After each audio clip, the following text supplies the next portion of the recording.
Our topic today is freedom. We came to decide on this after discovering an article by the New York Times. So forth, the article brought attention to the issue of immigration laws on illegal immigrants. The illegal immigrants featured in the article feel it's their duty to embark on a bus journey across America in protest for an immigration law reform. Their bus referred to as the Indocubus. They perform street acts, their own music, and poetic compositions and speeches motivating other illegal immigrants, gaining support from anyone else that hears, to stand for their hopes and cause. They continuously promote their motto, "No papers, no fear." The conditions these illegal immigrants have been cast upon them involve discrimination, the worry and fear of deportation, as well as stressing over earning a little money to simply sustain the well-being of their family. Thus we come upon our knowledge issue. To what extent is freedom valued in groups of society? Yet other problems enter our minds before developing such an issue, such as, is there more to freedom beyond immigration laws? How do other groups base and consider what freedom is? More significantly, how do these people even begin to value freedom for each other? We arrived to our knowledge issue by these initial thoughts after gaining knowledge concerning the Indocubus and what it sought. We investigated to what extent is it ethical or just for one to pass judgment about another person or a group. What generally makes us inclined to analyze, then determine who or what a person is? Perhaps the insight of these questions will provide us with the extent in which general groups of society truly value freedom. We now explore the conception of freedom within an association. Through the different perspectives or ways of knowing the areas of knowledge, we examine varying groups in society with similarities and differences constructing their values. All societies have certain aspects and characteristics that are recognizable and definitive as to how they are known and fundamentally who they are. This idea indicates how some people are just more drawn to and more understanding of each other based off of similarities. Through the human sciences, when regarding emotion and perception, it seems that acceptance and even approval can be valued among groups as it is a way of feeling free. It is a human need and tendency to feel accepted and even loved.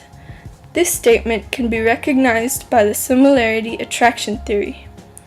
Composed by Elaine Wolster and Don Byrne, their theory is credited by the feelings one holds when sharing similarities with another. Similarity creates an ease between those who are alike, as they can witness that they are not alone in their beliefs.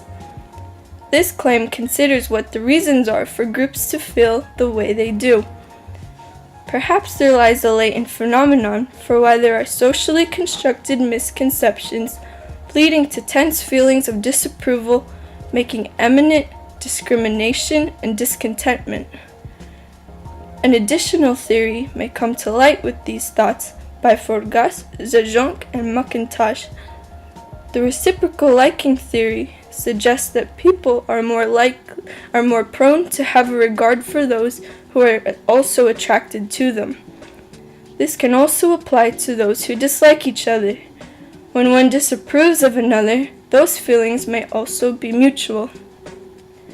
Within the latent phenomenon, an individual or the group possesses aspects and morale that they subjectively value, and what is left is ego clashing with another ego, beliefs clashing with other beliefs, customs clashing with other customs, and so forth. This is where differences come into perspective about our knowledge issue. When oppressed, one can either suppress their struggles or fight the oppressor. This can be stretched out, varying whether the situation is on a personal scale, as far and as large as being political and universally ethical. When we say fight the oppressor, what we really mean to say is that tension now becomes active, and the results may be wars, revolutions, the imposing of laws, civil disputes, and protesting. To counterclaim all of this, we can say that oftentimes emotions felt can shroud our ability to reason and rationalize. Thus, actions carried out may be done more so with the heart rather than the mind. Emotions can be so narrowly involved with our desires and personal ambitions, it may be called impulsive, selfish, radical, and irrational to act so intensely, limiting our perception of the big picture. As for beneath the surface misconceptions, one can be accused of feeling threatened or using a defense mechanism known as projection, looking for an outlet to project themselves, finding an object to argue for or blame, overstressing the importance of their self or their group. Are not the terms importance and value along the same line? When valuing freedom, an individual or the group also justifies importance of the self, finding value in themselves. The idea of importance of the self or the group brings us to another area of knowledge, ethics, which can be known through perception and reason.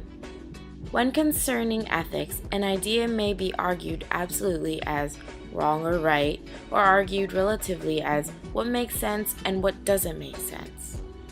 Today, many claim that all are born free, carrying certain human rights until the day they die.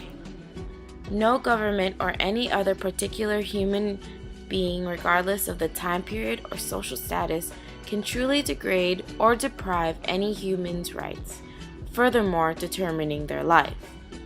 It is even in constitutions becoming holistic ideals and beliefs to large groups. The claim is that we humans ought to have genuine respect towards others, a sincere acknowledgement to the needs of ideally every human being on the planet, not limiting them of their own choices. Even to go as much as being kind, helping and providing for each other regardless of age, ethnicity, educational background, gender, religion, and etc. Ideally and truly, this is a perfect and peaceful world, but we all know that it is very hard to attain. Even having attained it, how much more difficult it would be to maintain. In antithesis, primarily religious and cultural influences contributes and creates the nature of an individual profoundly. For the faithful and those strongly tied to in their roots, it may be an audacious thing to be tolerant or approving, going as far as being simply respectful to other cultures or social groups. Naturally, human nature expels certain qualities on a negative polarity, that there is a tendency to judge others, become selfish, suspicious, arrogant, ignorant, deceitful, cheating, and manipulative. All these to their own scales are egoic, personal, and defining aspects to a group. When these characteristics clash with another group. Hence, we see political disputes and even wars among nations in our world. These groups deny each other's beliefs, abiding by them oftentimes for their whole life. We can find that these disputes can become so large and beliefs so strong, having a significant value because they shape the lives of not only the individuals within the group, but also the group in a whole, and other groups they influence and interact with. On a smaller scale, we can sense tensions among peers and hidden resentment towards each other. We find value in this because this also affects the course of our lives as we experience social processes and crystallize our learning and our overall perception of everything that we develop and carry with us constantly until our demise. These two aspects, ethics and human sciences, are the tracers and foundation for what draws and creates the history of mankind. They are the core for what determines the outcomes of the interactions of humans, all incorporating beliefs and ideologies going hand in hand with how much groups are willing to say and do to have liberty. The achievement, securement, and sustenance of freedom is prominently a recurring issue through groups in society span throughout all the history of humanity. Zooming in on one speck of human history, we come to know that the newly established American colonies felt that even from overseas, Britain was an irksome and unnecessary power, intervening with the development and establishment of a new society, one that wanted to be rid of Britain's influence and ponderance in the first place. Hence, this is why they set sail to the New World. Earlier, we spoke about how our egos can drive us to go as far as speaking out and taking action for our beliefs. In this case, the original 13 colonies of 18th century America joined together to rebel and break free from the ties of Britain.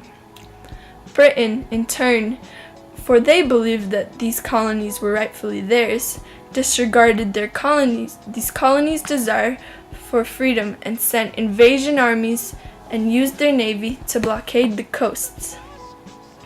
The British Empire had their own ideas in mind, and they wanted to increase and expand their influence in the world, becoming an even larger superpower. Here, we can observe how beliefs clash with other beliefs, creating conflict, while each side has in mind their idea of the world they want to create and live in. Their dream lives and worlds were valued immensely to them, to the point they took action, going as far as to putting the blood of their enemies on their hands, ending lifetimes. Truly, the only enemies here are the beliefs. The enemy was the opposing side's beliefs, in contrast to one's own beliefs, because truly all humans face the same fate, death. So, for these war-torn humans, death was met earlier, because the beliefs were what were in disharmony and opposition to each other. The beliefs are occupied in human flesh, who then become catalysts for destroying beliefs that threaten their own freedom, so they fight for the sake of freedom. The course of our lives and experiences we have define and create our psyche and ethos. For the American revolutionaries and the British, they went as far as to having a war until one side surrendered or won, losing many lives along the way. Yet, they all fought valiantly and purposefully as the Americans tried to establish liberty, while the British tried to ensure and secure their ties to the New World because they tried to expand their empire. Deep down, truly, both sides wanted to freely do as they pleased because they both had sincere subjective and personal purposes. In history, we do know that Britain surrendered and the United States constituted the Declaration of Independence. The British surrendered because they figured their energy and resources should now be diverted and focused on other ways in expanding their empire, for the American resistance was just decimating their body count and supplies. In retrospect, only a few years down the line, Americans began to limit the freedom of another group in the United States at the time. It is ironic that these liberty-seeking Americans deprived the Native American Indians of their land that have been occupied far longer than the New World seekers could fathom. The Americans even went as far as slaughtering the Native Americans, stealing their land and forcing them to retreat and adapt to a whole new world, the West. Also, in juxtaposition, the British Empire banned slavery before the United States ever did.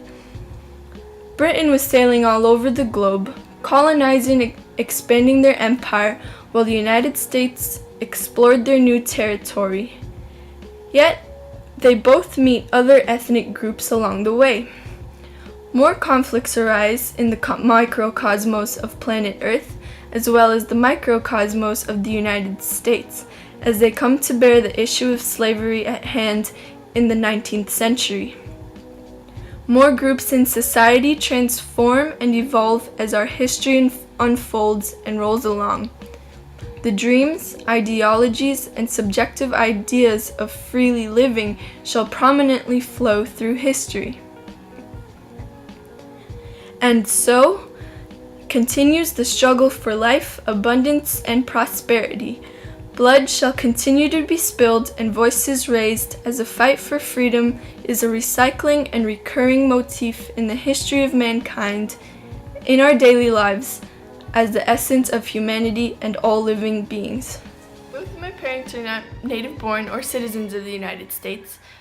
My family traveled to many different continents, exchanging houses and learning things about the world along the way, before we eventually ended up here in Florida, where even after waiting a decade, we still do not have our full American citizenship. I myself try not to attach myself to a name or definition of what culture or country I'm from. I grew up with a mix of cultures, and I have my connections to each of them to their own extents. The Philippines is very different from the United States, and Ireland is very different from America also in its own ways. And each place has its customs, its certain vibe to it, but that's still a broad thing to say. America has a lot of opportunity and abundance compared to such places as like the Philippines. My father and mother have been able to find work here that they could not have had in other places, since we've already tried those places before we ended up settling here. We've adapted to this culture, and we've each grown in it to its own extent in their own ways, and I wouldn't be the person I am if my family never moved here. And I did a lot of my growing up here in the big melting pot, and I value my experiences here, for they've inspired me to go out into the world, learn about it, connect to its people, and figure out how we could free ourselves and those who are oppressed. I am able to experience the value of freedom through the way of knowing language. Growing up with parents who grew up in the Philippines, they did not receive the same American education that I am able to experience every day. The public education within the Philippines is composed of 11 years instead of the 13 years that the United States requires, including kindergarten. And the general Filipino education is primarily taught in English.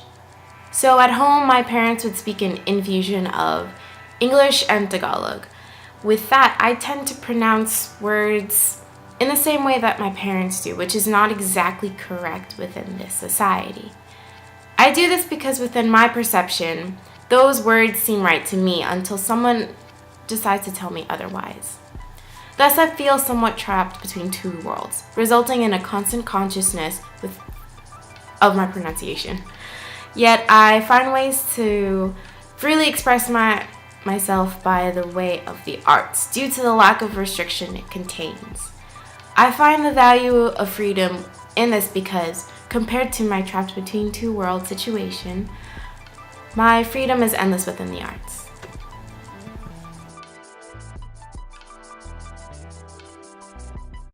Through our undocumented activists, we find that they value freedom tremendously because they go out on this bus with no papers and no fear, and they risk everything and nothing that they have in order to have the same opportunities that United States citizens have. And these people, it's not just these people in the world, because there's other places where there are other illegal immigrants. I mean, even in the United States themselves, but for the undocumented people, they valued it enough to set out on this bus. But I'm sure there's plenty of illegal immigrants anywhere in the world who are feeling the same oppression and tension as these people. Although freedom is extremely valued, it is still subjective. And perhaps it's not to what extent, because it's how you value it, and through actions is how we show it and how we feel and perceive it. So, freedom is something worth fighting for, and it is valued. It just depends on who you are and what you're willing to do for it.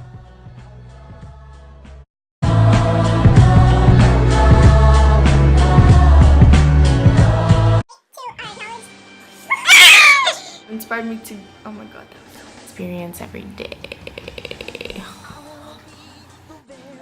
How do you value freedom, Anya?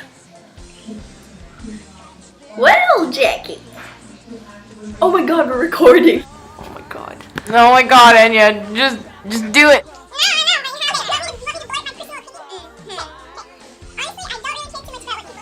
Either. Wait. Messed up again. Other people, or is that a bad thing to say? Yeah. That I experience. Not in, because sometimes I don't. What's it mean to feel accepted? Feel like you belong. Nowhere. Really nowhere. Freedom, the value. Okay, our knowledge issue is what to what extent is